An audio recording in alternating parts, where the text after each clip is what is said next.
So here's an inventory management app for auditing multiple businesses.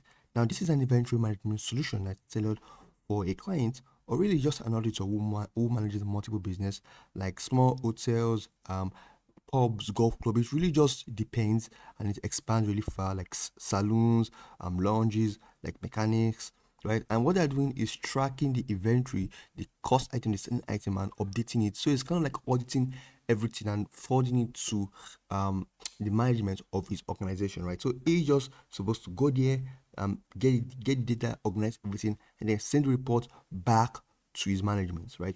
And over here, you're able to just see the categories. Depends. So over here now, the current is within the category of the golf club, and we could just change the category to, let's say, it wishes to view another company. Let's say it's auditing a new company, right?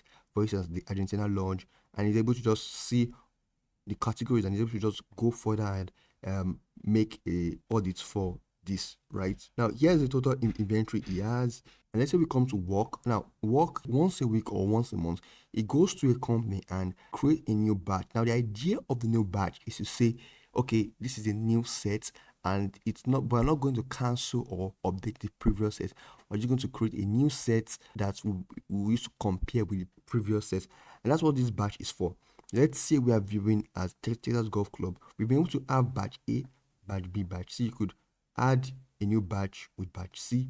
But if you're trying to add a new batch, you could just select a new batch and probably a form would come up for you to work with this. Alright, so the work section here is where things actually get interesting.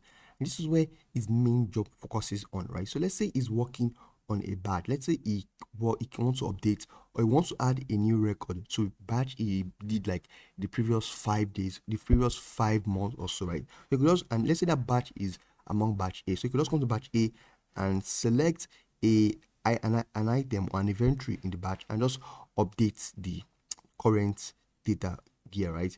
And let's say he wishes to make a new batch, he's starting a new inspection. You just add a new batch, and this will be batch D, and still working with the same inventory, could update it, or you could add a new inventory and just still update it, the same idea, right?